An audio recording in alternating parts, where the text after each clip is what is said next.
Welcome to the Embodiment Matters podcast with me, Erin Giesemann-Rabke, and my beloved Carl Rabke. We don't have the luxury of living in ordinary times, but rather we live in extraordinary ones where the way we live in the next decade will make a huge difference in the future of life on planet Earth. We aspire in this tapestry of rich conversations drawn from a variety of wise perspectives to share resources to help you embody the wisdom, compassion, and skillful actions that are needed during these times. You can find out more about our classes and sign up for our newsletter at embodimentmatters.com. You can also become a supporting member of our podcast with a small monthly donation. Look for Embodiment Matters at patreon.com. Welcome, listener friends. In this conversation, I had the great delight of speaking with Jozef Frucek. And Jozef and his partner Linda are the creators of Fighting Monkey, which is a beautiful system that weaves together movement, learning, communication, creativity, improvisation, and a real reimagination of both the process and the experience of aging and just what it is to be a lifelong learner through movement. And Jozef has studied deeply in Chinese medicine and martial arts, also has advanced degrees in voice and movement, and he and Linda teach at universities and dance companies and performance companies all around the world. And I had followed Fighting Monkey for many years just in the natural movement world, and when they began to offer some classes during the pandemic, I was able to do some Zoom work with Jozef, and I just loved it. I found it really reinvigorated my own movement practice, and elements that were so similar to things that I had done in Qigong or Tai Chi practice, but had a different flavor to it. And I was reminded of a line from one of our beloved Feldenkrais teachers, the late, great Ruthy Alon, who coined this term, the grammar of spontaneity. And I find that Fighting Monkey really has that quality to it, that it gives a kind of grammar through which we can grow spontaneous, natural, creative, expressive movement.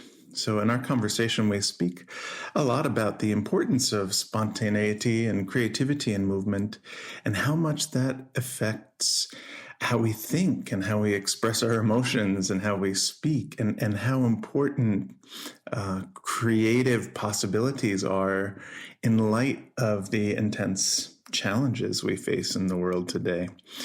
We also talk about the importance of play and how important and essential that is for learning, especially through adulthood, and how many adults lose that quality of play when we approach learning later on in life.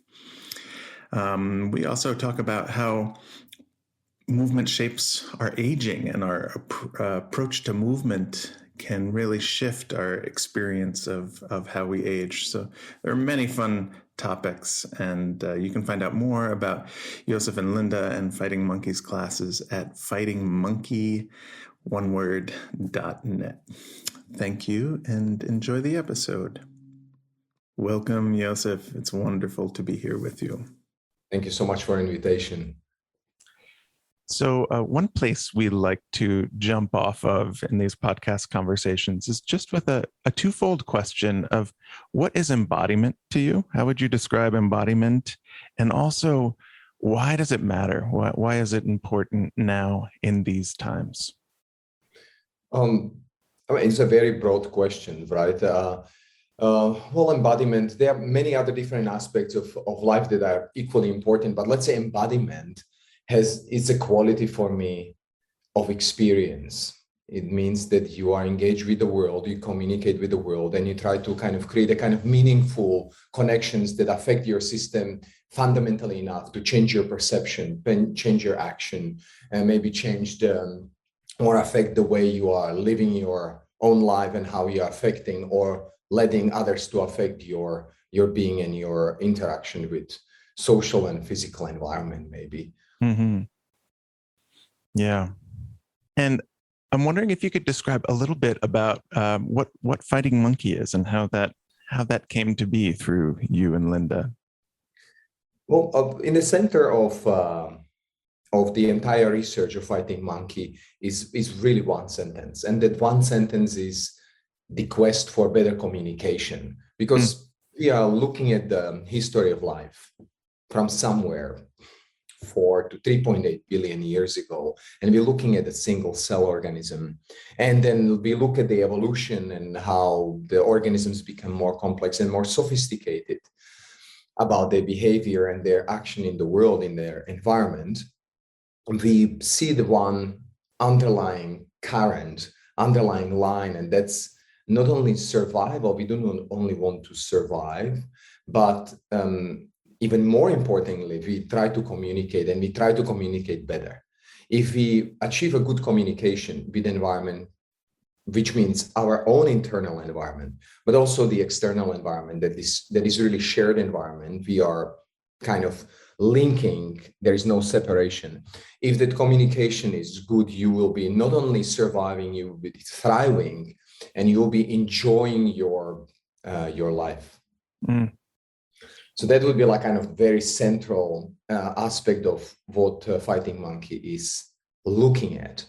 And then maybe the second part that we could be talking about is that hopefully it is a platform, decentralized platform, on which experts from many different scientific or other fields can investigate what does that mean to communicate better, to support and sustain viability of life. Yeah, one thing I really appreciate is just the systems thinking approach to how you teach, and how important that is now, both internally and how we move, but that we're embedded in dynamic systems, and that it does seem like communication is such an essential piece, and one that seems to break down on many levels, both internally and externally. Yes, we've been thinking about it a lot with Linda, and we said, what is our roles? What is our role as a teachers, as a communicators, as someone who is being so many years involved in educational platforms in universities, then maybe in a free world, in a free workshops and seminars that we held around the world. And we realized the construct of our teaching has to be somehow based on biology, evolution, and that scientific kind of background. Because when we look at the life supporting functions of an organism, right, which would be maintain your boundaries, which is like understand better who you are in multicellular organism. So maintain your boundaries, move, respond, digest, metabolize the energy. So this is energy management, excrete, then reproduce and grow. So if you are looking at the practice that should and could support life, it has to have all these 8 elements together. If you're looking at the practice and you see that practice only offers movement, or it only offers responsiveness, or it only offers the narrative about who you are, let's say this maintaining boundaries, who am I, through form of meditation or through whatever form of internal practice, then it is not complete. Something will be missing, and something will be off the whack, something will be off the balance. So you have this kind of these 8 pillars that support life. And then you immediately know through biology that these 8 pillars, they need to come in appropriate measures, right, appropriate qualities and appropriate actions. And immediately we are talking about homeostasis.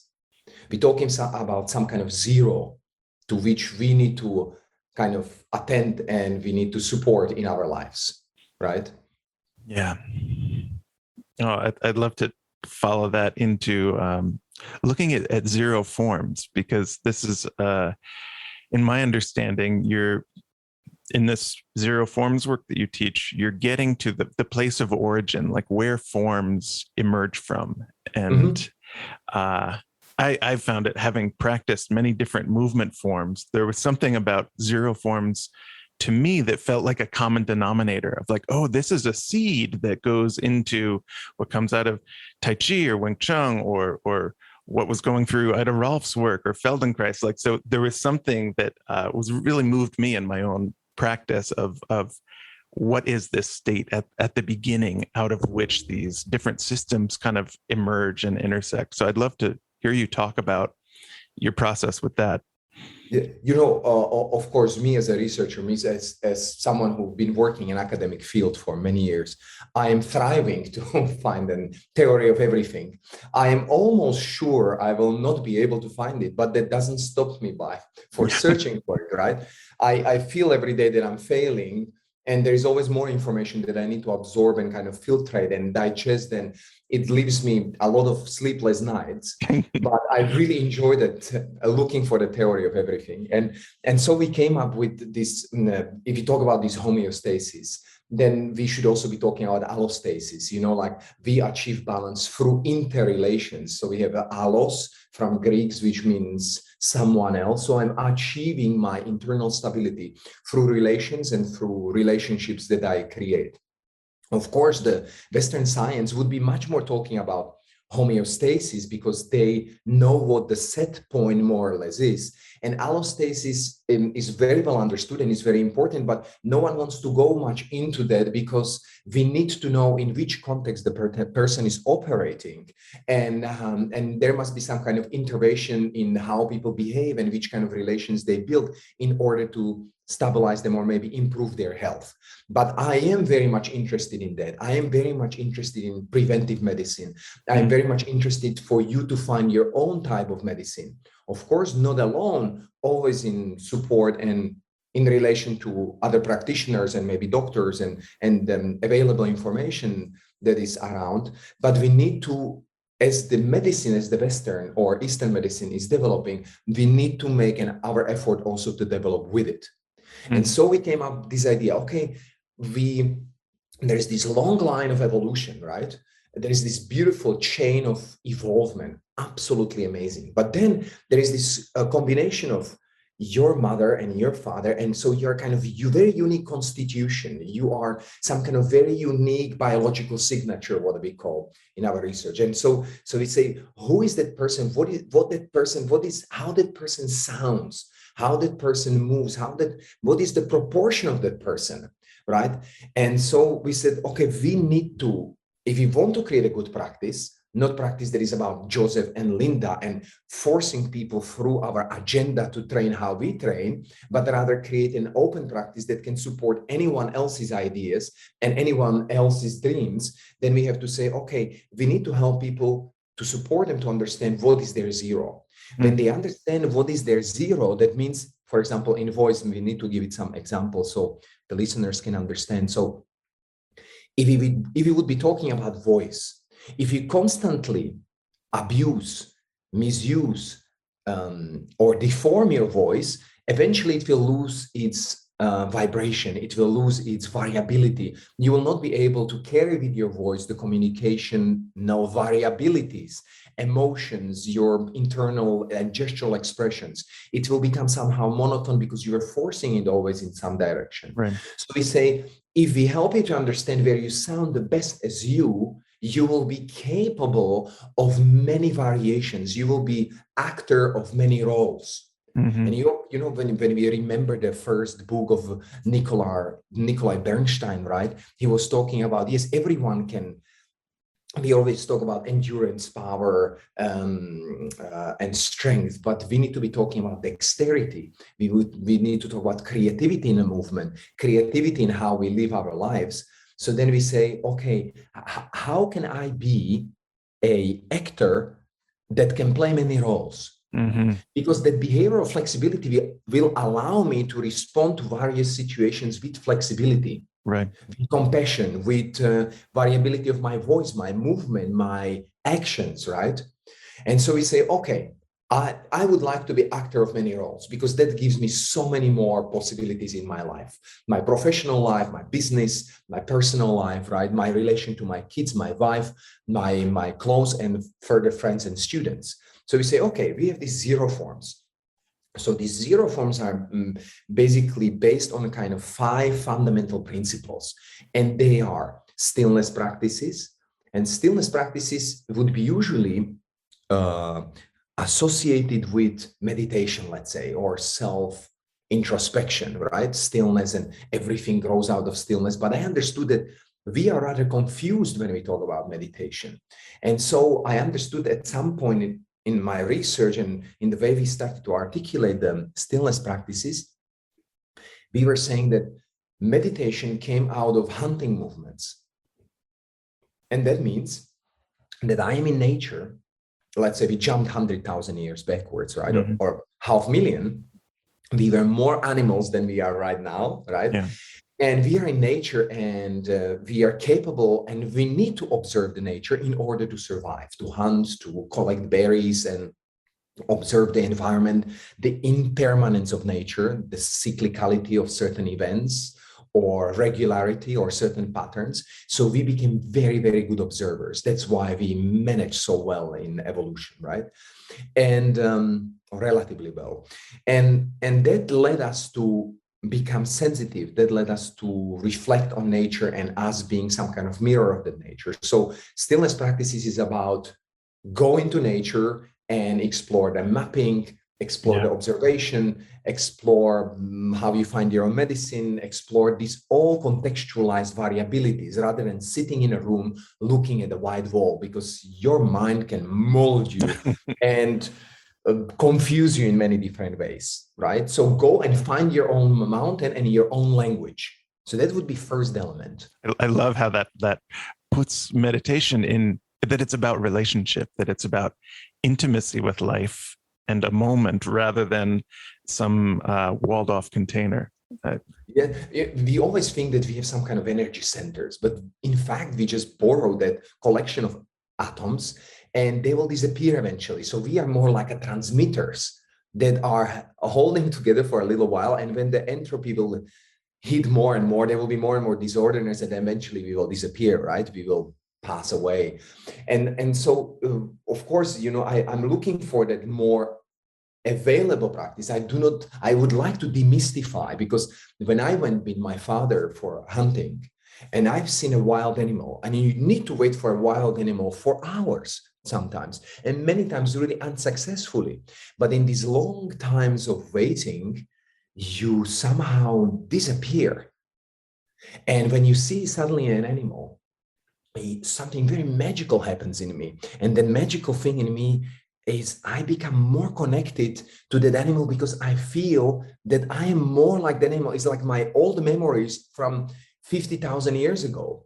So I become more quiet, I become more soft. I feel that very special bound to that animal. It's not something that I'm gonna eat. It's not something that just lives next to me, but I feel really strong connections that I am animal as well. So there is that kind of led us with Linda to understand that, yes, it's more hunting practice, or not hunting. It's more like being in nature practice, and not, or of course, not romantic, making a romantic image about nature, because as I know, we are coming from hunting family. You are freezing in a night in a nature. It's brutal experience, and there is so much of unsuccess. There is so much of it's tough. It's not like, oh, I'm going to nature and I'm enjoying because I have an amazing sleeping bag. And it's really demanding. When you're sitting somewhere or standing to wait for an animal, you need to have certain physical capacities and mental capacities to do that. Yeah. So I want to circle back to a couple of points after you get to your other four principles of zero forms, but I want to come back to the more about the animal body. But what was the second form you were going to speak of, or the second principle? Oh, well, the second one is after is joints articulation, right? This would be like, okay, stillness, but maybe you wanted to talk about the stillness and then we move on into other ones. So I don't go too far ahead. Oh, okay. Perfect. Well, what moved when you were talking about that, looking back 50,000 years or however you want to go back, is just what a drastic shift has happened, whether you say from agriculture, industrial revolution, or last 20 years, how much sensitivity and intelligence around just what we're speaking of, voice, rhythm, movement, ritual, intimacy with nature, that has been removed from many people's modern day lifestyle. And yet it's so close. It's like, it's right there in how we're wired and how how do you orient teaching towards something that is in there, in our bones, in our wiring, but not in there for most people's behaviors or how they attend through the day, or how much we're, pulled into phones or laptops. So anything you want to It's a reflect on that? challenging thing. When I was younger, I used forms to teach people because that at my level of my understanding at that time was necessary. Because I have a long history of learning Chinese medicine and learning internal martial arts, and then learning some external martial arts like boxing, freestyle wrestling, and basketball was also part of my career, right? And I constantly visit those different forms. I was teaching through forms, but then we said with Linda how we can not remove the forms, how we can remove ourselves away from the teaching so that students can come up with those ideas, discovering them by themselves, creating situations within which a certain situation can be discovered, certain understanding can be awakened rather than given.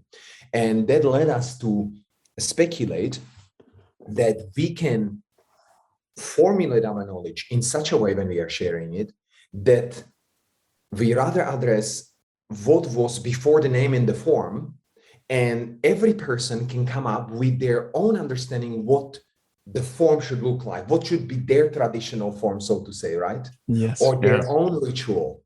Mm-hmm. Because I cannot anymore, I cannot align myself anymore, even, that's maybe, and that's related to the second point, joints, control joints articulation. I cannot imagine that there is this one master that telling you how the arms should be, or that this movement is for the liver and that movement is for the stomach and that movement is for your lungs.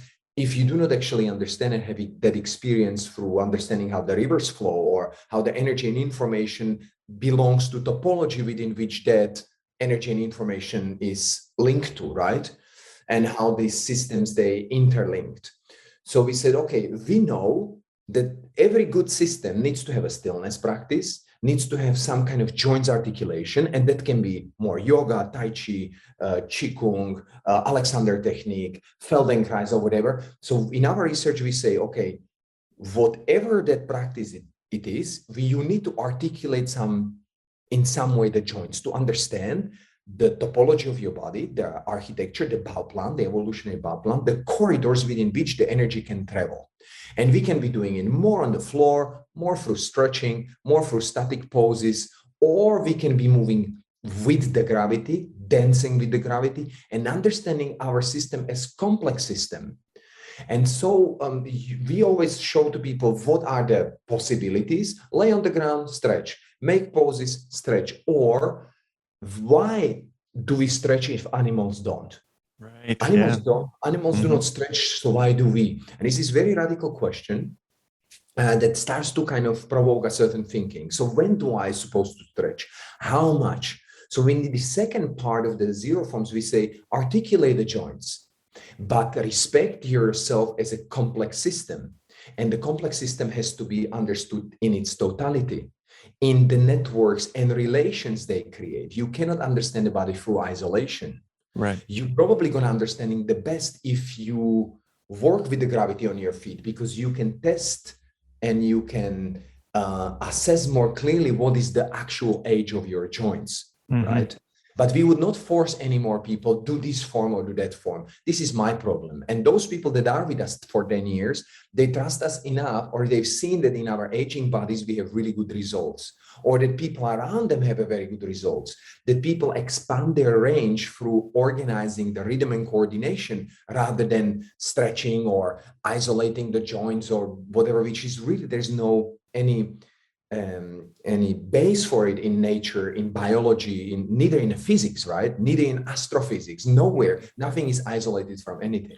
Right. Yeah. And that goes back to what we talked about earlier, that the joint relation is in relation to the outer world in terms of function, like lifting, throwing, punching, jumping, that it's not a concept, but it's how do we organize to move powerfully or to jump or to drop something.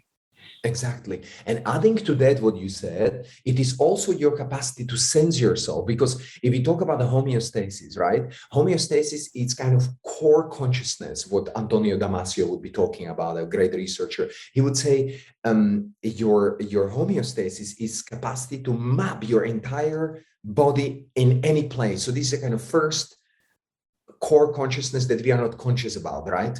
There's this beautiful, through evolution, we got that gift that there is some mechanisms inside of us that we cannot go into a detail of that, but that takes care of the fact that the mistakes will not happen and viability, the urge to live will be there, right? So body will be balancing it by itself. But then up above that, we need to create some kind of other consciousness that contributes to the homeostasis or allostasis. So it means this joints articulation is to create those connections that are there, but we become more aware of them, right? Mm-hmm. So not only for jumping, throwing, and running and fighting, but also for sensing, feeling how I am today. Because we also removed so much the sensation from ourselves. Sometimes we train to desensitize our body. Oh, look how strong I am, or look how flexible I am. No, try to sense yourself. Try to sense if your joint, the range of motion in your joint is equally developing with the amount of energy that you have. That should be following that openness of the range. Mm-hmm. There's an interesting thing, Carl, like sometimes people ask us, well, someone comes into your room and he's sick, he cannot move and all the joints are closed. You have to help them to stretch to open. And I say, no, don't expand their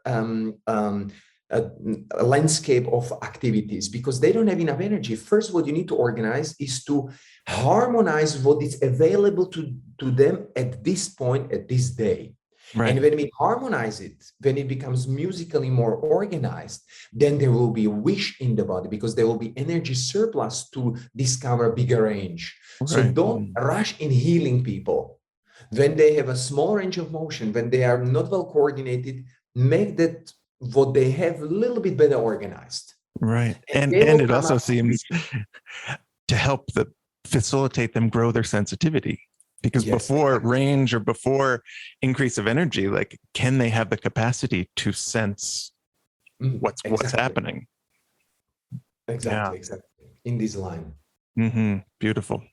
And so if we say we have the stillness maps, we have this joints articulation that can be in various forms, and then we say and decide what you want to work on. And then we say, okay, the next part of zero forms is coordinations, which means how the energy flows through those corridors, through this Bauplan, evolutionary Bauplan, our architecture.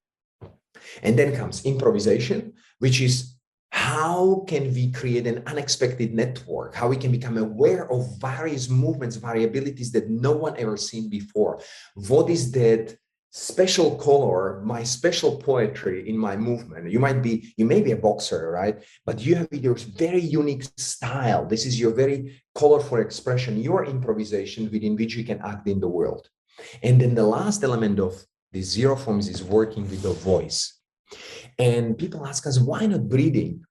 And I say, well, breathing is great, but breathing is just a transporter.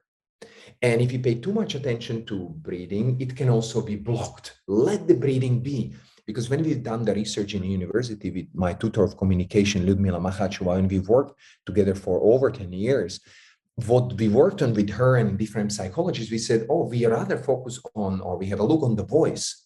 Because voice can with much higher clarity tell what is the attunement of your whole body? Where are your thoughts? How distracted you are? How attuned your whole organism is? Nothing can be hidden in voice. Nothing can be, and we don't have to think about singing. We can be, or chanting mantras. We can be talking about talking, right? Or humming in some way or another. There we have a much clearer feedback about what is happening in that organism and how to attune that organism to vibrate and vitalize itself. Yeah. I'm talking too much, maybe. Oh, no, it's perfect.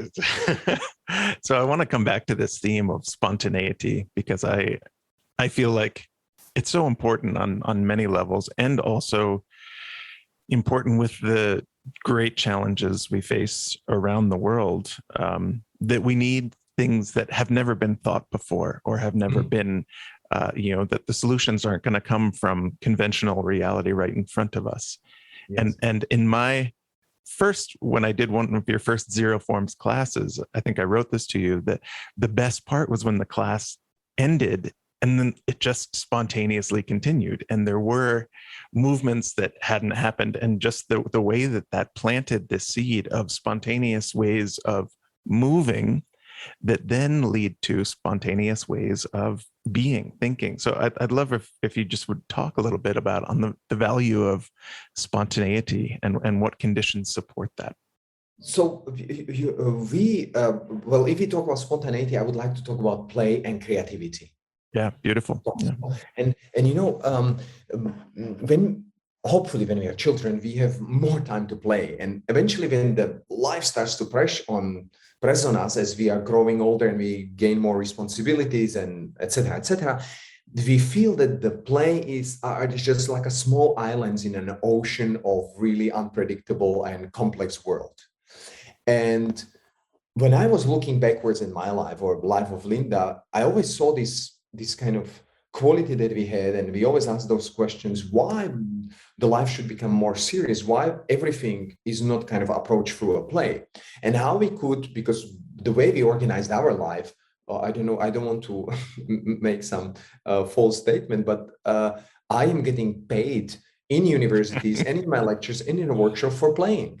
And I realized everyone wants to play. And everyone realized through play, structures they arise, there is an emergence, there is a more complexity, there is in social interactions, there is a great intervention to many traumatic situations we have in past. In playfulness, we can rewrite the script of our past. We can project different scenarios into a future. And so we said with Linda, we're gonna be teaching mainly through play. Right. And no matter what anyone tells me, you need this or that exercise, I'm gonna get someone being an Olympic champion through more playing than putting them in a rigid program, because I understand that playfulness and creativity and dexterity is the most important and most vital element for our capacity to respond to new challenges. We kind of forget that life is unpredictable. We forget that beautiful flow of our life will be punctuated or ruptured by some unexpected events. And in those moments, we realize, if I'm not playful, if I didn't have experience of creative act in a time of peace when I was okay, it's going to be very difficult to overcome the trouble with novel solutions. Right. Mm-hmm. And we had just a workshop right now, where I am right now, it's Salzburg, and we work with a lot of very beautiful, talented young people. And we were saying to them today that I am teaching all over the world. And I realized how many people didn't have an opportunity to be part of creative process, to be part of creating something out of nothing. Right. To start up with an idea and come up with an object. Start up with an idea and finishing with the book. Start up with an idea and finalizing a beautiful art project, or beautiful sculpture, or unsuccessful sculpture, or unsuccessful book. But being part of that creative process, understand how much of uselessness is necessary to become creative, and becoming familiar with frustration of not finding solutions immediately. Mm-hmm. Yeah, I appreciate what you say about just the value of cultivating play and spontaneity when things are somewhat easy, so that it'll more likely be there when something is challenging, whether that's stepping off a curb and being surprised by a challenge that way, or having a pandemic come and being surprised by a challenge that way. That if there's not a playfulness that's practiced, it won't arise spontaneously.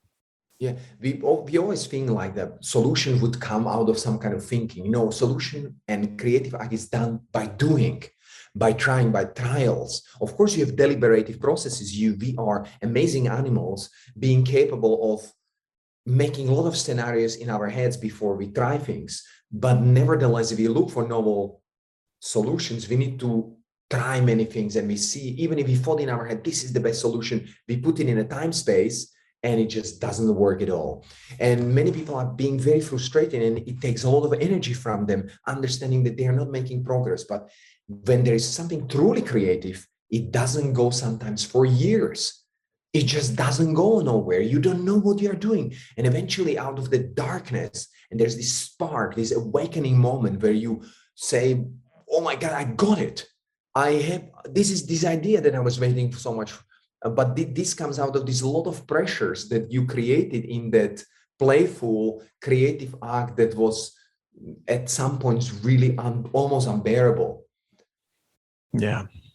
I wonder if we could talk a little bit about aging. You mentioned that earlier of you and Linda aging, and just ways that aging is maybe misunderstood, or what a listener might get about a different view of aging. Okay. Well, when we do our lectures, like more formal lectures in mentorship or whatever, so we really go through scientific hallmarks of aging. So we explain the actual mechanisms that have been observed. But this is this kind of objective reality that we need to be having a look at and see if we could, in some ways, practitioners contribute to that scientific findings. But what I like to look at is this. How do we define health, or how do we define age? How do we feel in our lives when old is old, right? So I understood at some point, and I don't think it's my idea, I must have heard it somewhere. I heard everything from other people, right? So, but anyway, we are through other people. But I'm sure someone said it, that health is not absence of illness, but it is a capacity of the network that surrounds me to overcome that trouble.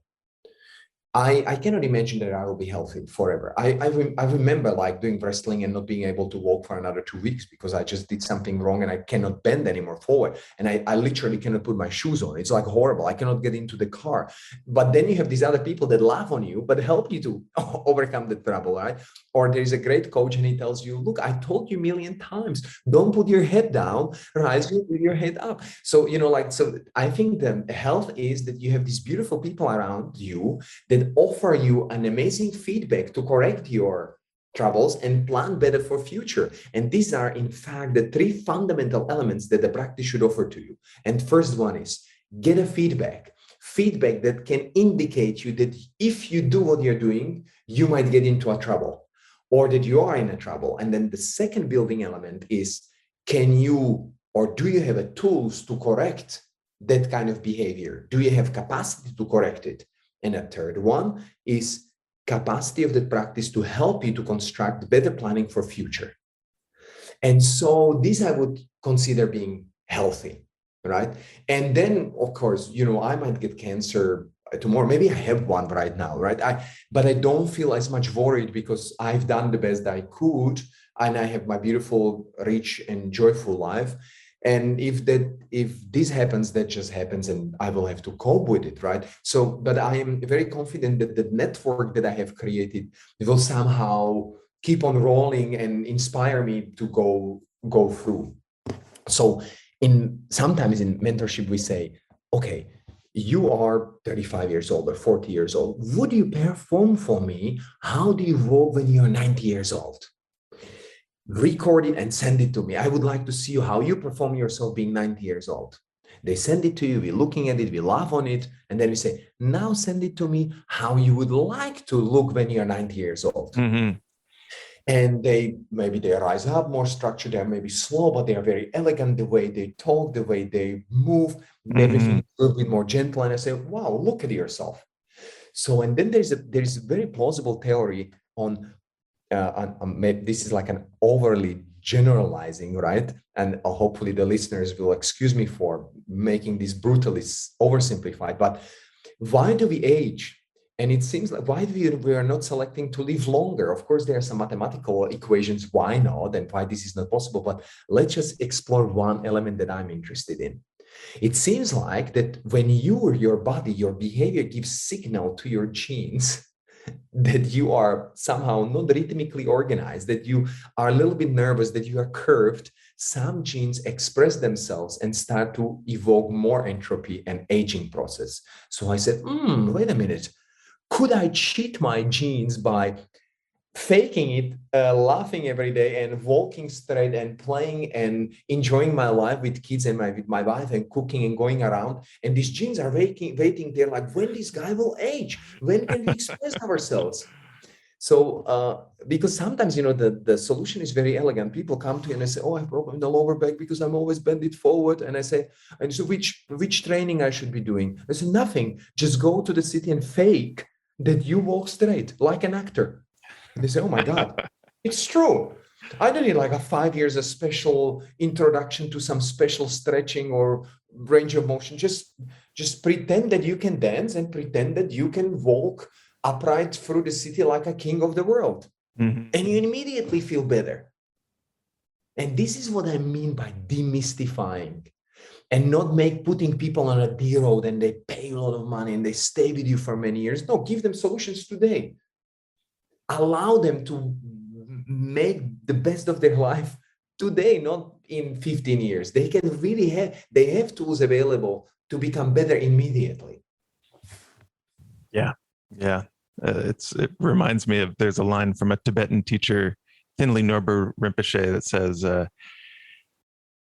serious mind is always exhausted and play mind always has energy. That there's a sense that playfulness, which occurs so spontaneously in animals and in children, it's life force. There's always energy for it, and the serious mind does have that sense of entropy and exhaustion. And so very, very much. I remember one student many years ago. She described me in some kind of writing. She had to do a report somewhere, and she wrote, and she said like, oh, Jozef is, if I could describe it, Jozef is like a 6 years old child in front of the Christmas tree. And I felt like, oh my God, this is really bad description. And then I realized, no, this is actually the most amazing description. I'm always like a little child. I'm always excited about what's happening around.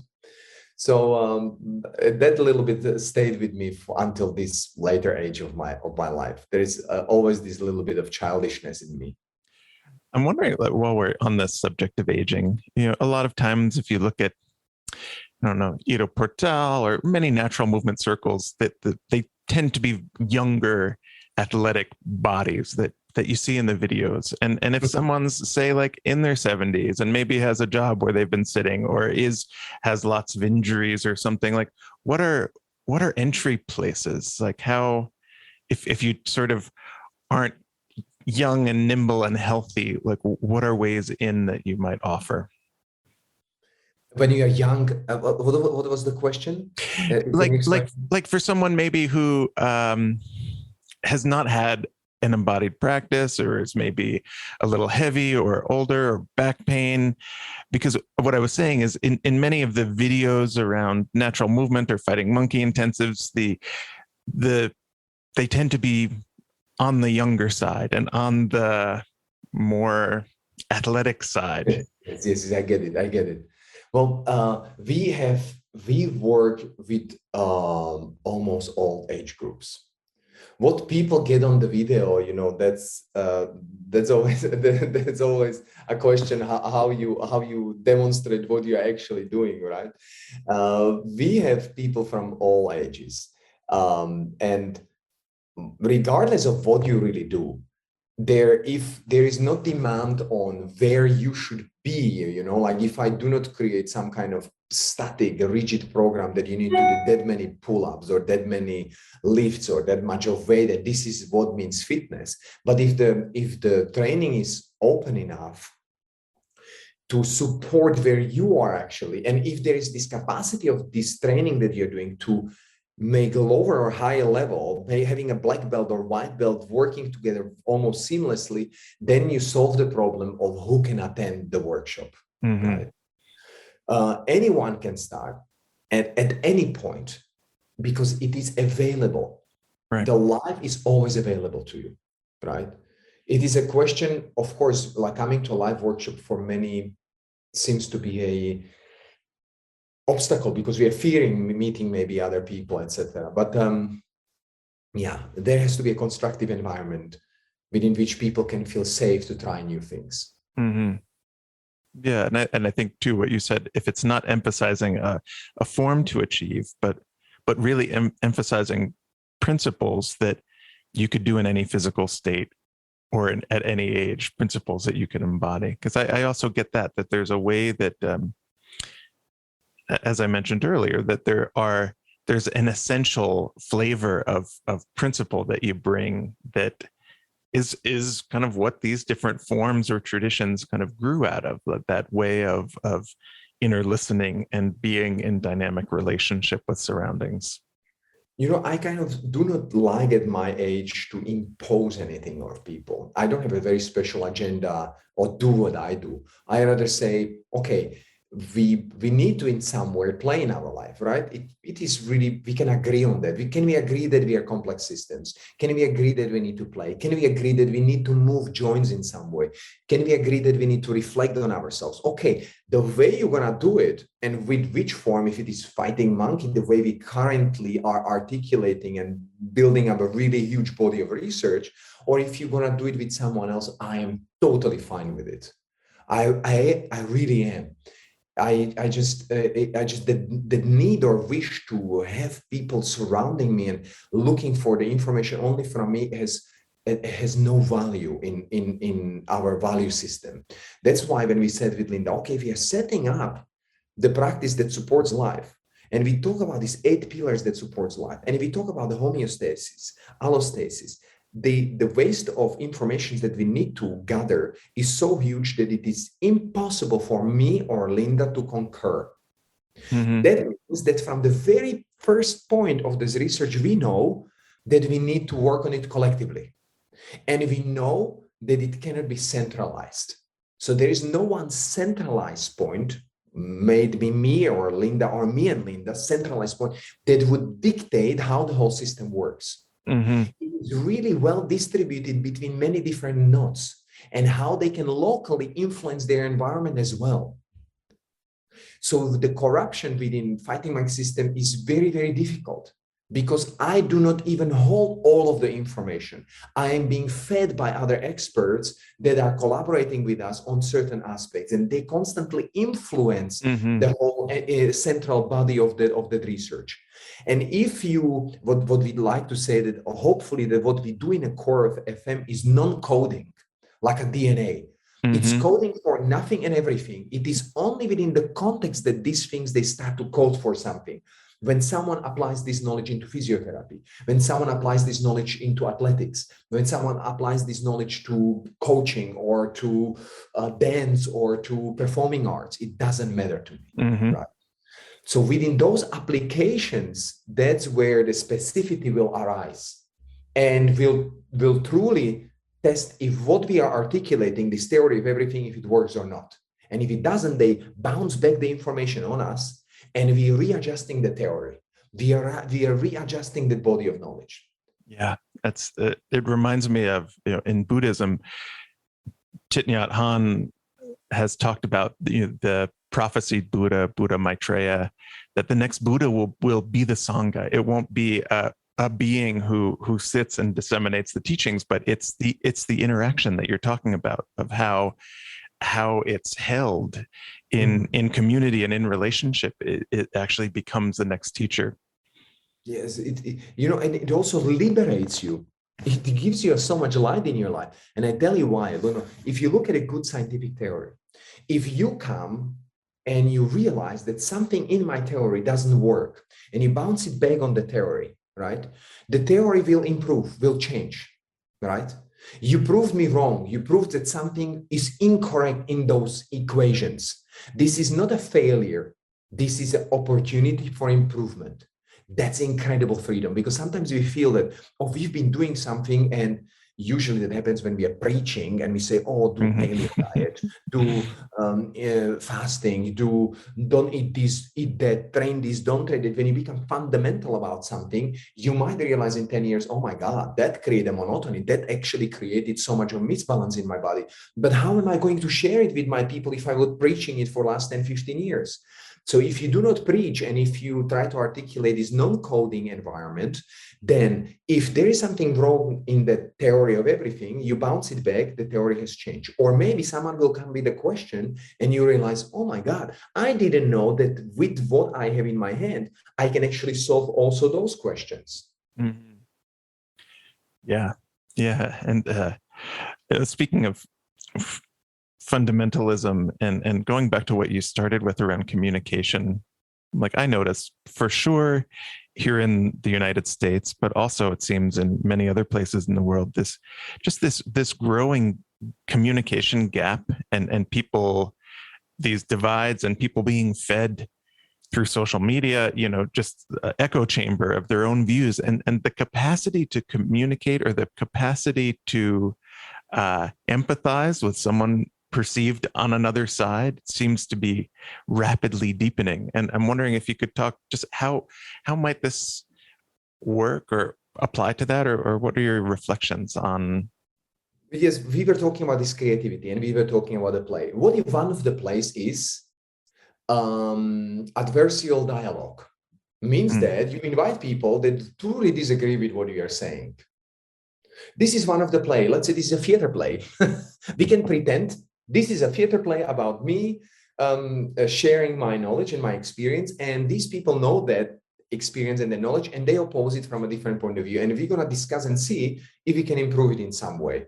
Okay, wonderful. Or what do we say? Or you sit in home and you say, and you go really against yourself and say, oh, Joseph, you talk about communication. Is it really true? You ask yourself fundamental questions and that you need to answer, or you provoke your students or your collaborators to challenge it in the right way.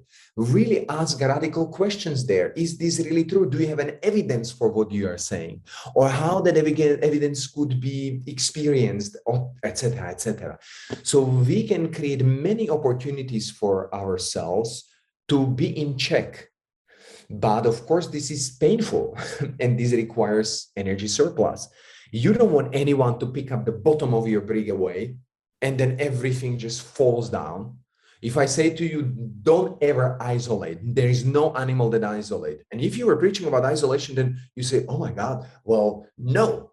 Or you say, okay, what does he really mean? And I do not mean it so radical. Like when I say animals do not stretch, why do we? I know that there is a certain need for even a static stretching, right? Even though I feel like if you destroy yourself with movement, just move better. Learn how to move better, learn how to create better relation. Don't maintain your body, just work better with your body, right? You are the body, you don't have the body, it's not a machine or anything. So I believe if we have this good feedback system in place, then we can successfully operate in a more open society and be more empathic even to opposing views. Mm-hmm. Although I don't know if I would be opposing stupidity. I mean, allowing stupidity. I think maybe there I would maybe stand my ground in some way or another, but not in an aggressive way.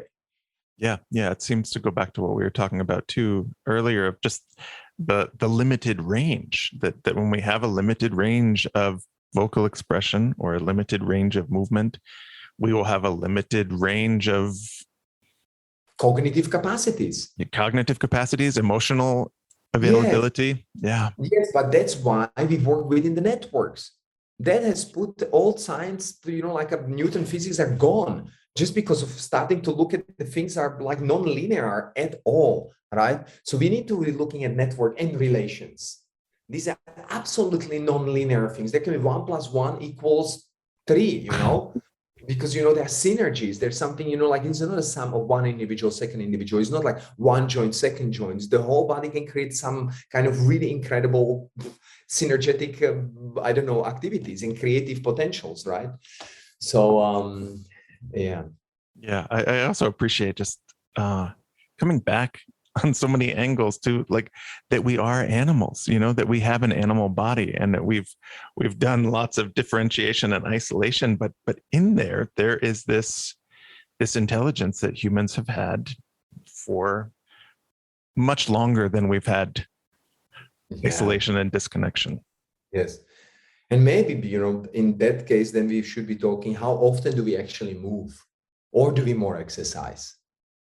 Yes. When we when people call themselves movers, then I say, oh, this is amazing. Can you please cross the space? And then you see, well, they're not moving. They're doing a set of combos that they learned.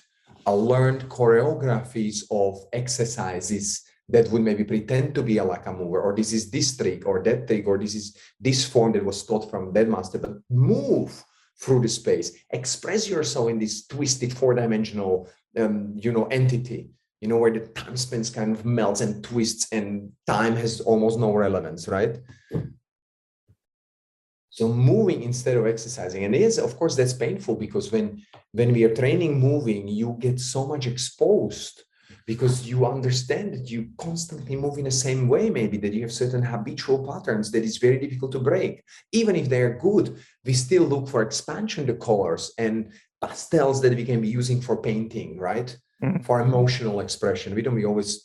Maybe we want, but some artists, they use only black and white color for all their life, but maybe this is not as good and viable for our organs and our joints to always move in the same way. Right. Yeah. Well, I think, in Feldenkrais work, one of the realizations people have often when they attend to how they're moving is just the level of self-aggression or disconnection, that when we really listen to how we're moving ourselves, many of us have not been taught to move ourselves so kindly. It's taken aggressively through forms or asana practice or something, but that level of tenderness or care or spontaneity or power. I also believe that from what I've seen, because I've seen so many people in my life, if you do whatever these classical practices, this may be boxing, jiu-jitsu, tai chi, yoga, meditational practices, philosophical practices, you can always arrive to a full understanding. It really depends on the person and the teacher. We always only have to come back to these 8 pillars. Do this practice actually support my life? And if it does, it doesn't matter what it is. Mm-hmm. Because maybe in your context, that thing works the best. Well, I know we're getting toward the end of our time. I'd love to hear just a sense of a vision. Like, what aspiration do you have through your work, but for the world? Like, what kind of a world would you imagine coming 20 years down the road, 40 years down the road, 100 years? I truly do not know. It's like I am teaching people to project in the future, but I believe in humanity. I believe we are extremely creative people. I know we've done a lot of damage, but I think that kind of good in us will prevail, and we try to solve very complicated situations, energy resources. We are too many on this planet, etc. We try our best to kind of manage it all in some kind of way. I believe in humanity. So I believe this place will be better and better in some way or another. I have kind of positive view, although I think we will extinct very soon. Which I also don't think it's really big deal, Mm-hmm. We feel so important for ourselves, but we look at the dinosaurs that been here for 120 million years and they were gone, and we are much shorter here, and we have managed to create a lot of pain and a lot of abusion around us. So if we pass away, it's just going to be okay. There will be another form of life that will be maybe more intelligent, mm-hmm. more creative, and hopefully we'll have playfulness and spontaneity in the process. Well, Jozef, thank you so much for your time. It's been a delight to be here and talk with you today. It was amazing. Thank you so much. Thank you very much for the invitation. Thank you so much for listening. We hope you enjoyed the conversation. If you enjoy this podcast, it's great if you want to share it with friends or post about it on social media. Also, you could make a donation to support the podcast or find out more information about our classes and offerings at our website, embodimentmatters.com.